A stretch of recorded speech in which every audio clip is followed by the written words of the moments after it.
ઐતિહાસિક નગરી પાટણનું ઓળખ પટોળું, પટોળું કલાત્મક કૌશલ્ય ધૈર્યનું પ્રતીક। આપણા ગુજરાતની ધરતીમાં હજારો વર્ષથી કલા, સંસ્કાર અને સંસ્કૃતિથી ધબકતી રહી છે। ગુજરાતના સુતરાઉ, ઊની અને રેશમી વસ્ત્રો વણાટ ઉદ્યોગો હજારો વર્ષ જૂના છે। ગુજરાતમાં પ્રાચીન પરંપરાને લીધે ઘણા વસ્ત્રોના નામો આજે પણ યથાવત જોવા મળે છે। ત્યારે વાત કરવામાં આવે ગુજરાતના પાટણની તો પાટણના પટોળા બાંધણી વિશે જાણીએ છીએ। ગુજરાતના પટોળા અને બાંધણી વિશે જોઈએ। સાડીએ લાવણ્ય, વારસો અને સંસ્કારિતાનું પ્રતીક પટોળું, ગુજરાતની નારીઓનું પ્રિય ઓઢણું। પટોળું કલાત્મક કૌશલ્ય અને ધૈર્યનું પ્રતીક। બાંધણીએ સદીઓથી વિશ્વભરના લોકોને મોહિત કર્યા છે। કચ્છના વાઇબ્રન્ટ પ્રદેશ અને ઐતિહાસિક શહેર જામનગરમાંથી ઉદ્ભવેલી ભારતમાં સૌથી વધુ પ્રખ્યાત હસ્તકલા તરીકે વિકસિત થઈ છે। બાંધણી ગુજરાતના સમૃદ્ધ સાંસ્કૃતિક વારસાની અભિવ્યક્તિ, જેના માટે આપણું રાજ્ય વિશ્વવિખ્યાત છે, એવું પટોળું ગુજરાતની નારીઓનું પ્રિય ઓઢણું છે। પટોળા માટે એક કહેવત જાણી છે કે પડી પટોળે ફાટે પણ ફીટે નહીં। ઐતિહાસિક નગરી પાટણની ઓળખ પટોળું છે। પટોળું કલાત્મક કૌશલ્ય અને ધૈર્યનું પ્રતીક છે। 900 વર્ષ જૂનો ઇતિહાસ છે। પટોળાના વણાટની કળાનો સમૃદ્ધ ઇતિહાસ છે, જે સોલંકી વંશના સમયથી 900 વર્ષ પહેલાનો હોવાનું માનવામાં આવે છે। તેમાં બેવડી એક જ શૈલીનો ઉપયોગ કરવામાં આવે છે, જેમાં તાણા વાણાની વણતા પહેલા અગાઉથી નક્કી કરેલ શૈલી મુજબ કાળજીપૂર્વક રંગવામાં આવે છે। એક પટોળું બનાવતા 4 માણસો સાથે કામ કરે તો 4 થી 6 મહિના જેટલો સમય લાગે છે। જો કે આ પટોળામાં જે ડિઝાઇન બનાવવામાં આવે છે તે રેશમના તારથી બનાવવામાં આવે છે।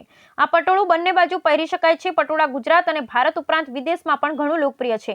પટોળા સાડી ગુજરાતના સાંસ્કૃતિક મહત્વ ધરાવે છે। પરંપરાગત રીતે ખાસ પ્રસંગોએ મહિલાઓ દ્વારા પહેરવામાં આવે છે। ઘણીવાર લગ્નો, તહેવારો, મહત્વપૂર્ણ ધાર્મિક વિધિઓ જેવી ઉજવણીઓ સાથે સંકળાયેલું છે।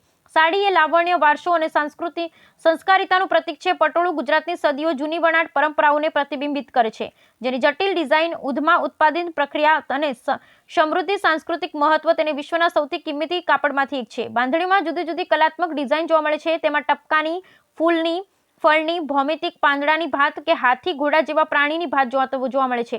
આ ઉપરાંત રેશમી, સોનેરી અને જરીવાળી પટ્ટીઓની કિનારી બનાવી બાંધણીની સુંદરતામાં ભવ્યતા લાવવામાં આવે છે।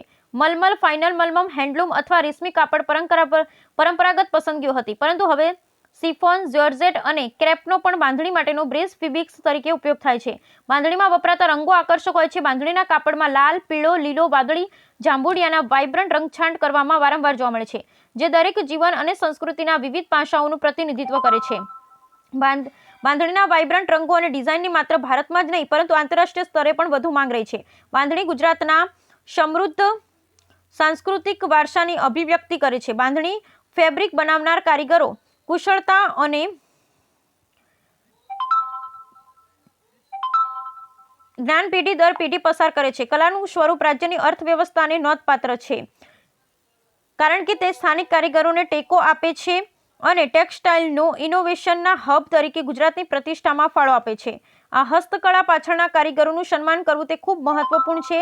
બાંધણી પટોળાની સાડીઓ એ ગુજરાતના કારીગરોનું સાચું પ્રતિબિંબ છે, જે કલા, સંસ્કૃતિ અને પરંપરાને જાળવી રાખી વિશ્વભરના લોકોને સતત પ્રેરણા આપે છે। Bureau report Anil Ramanuj, Radhanpur, Patan.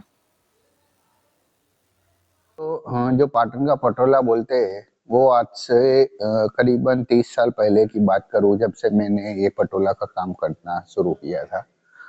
तो उस टाइम पे 1 लाख रुपीस के राउंड अबाउट उसकी प्राइस थी, और आज 1.25 लाख के राउंड अबाउट उसकी प्राइस शुरू होती है। तो मोंघवारी के हिसाब से आप देखें तो इसकी इतनी प्राइस नहीं बढ़ी है।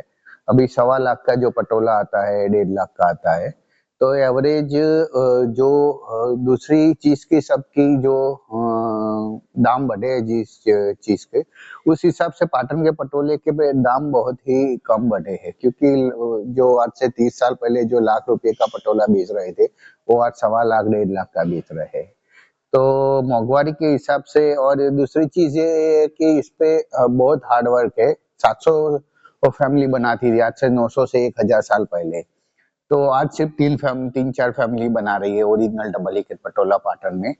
तो ये आर्ट लुप्त होती जा रही है, क्योंकि बहुत मेहनत है। 3-3.5 महीने से लेके 6 महीने, 8 महीने, 1 साल लग जाता है पटोला बनाने में। तो उस हिसाब से इसके जो लेबर चार्जेस है या उसका मटेरियल है, सब बढ़ गया है, और उस हिसाब से पटोला की प्राइस नहीं बढ़ी है। तो हम ये चाहेंगे कि इसको प्रोत्साहन करने के लिए इस बजट में भी ये जो हैंडीक्राफ्ट है उसको कुछ बढ़ावा देने के लिए कोई प्रोत्साहन करे। क्या रेट चाहते हैं अभी? मोंगफली के भाव से क्या रेट चाहते हैं? अभी देखिए 30 साल पहले राउंड अबाउट 1 लाख के आसपास जो पटोला था, उस हिसाब से आज 2 लाख रुपया उसका प्राइस होना चाहिए मिनिमम शुरुआती। क्या नाम है आपका? मेहुल सालवी।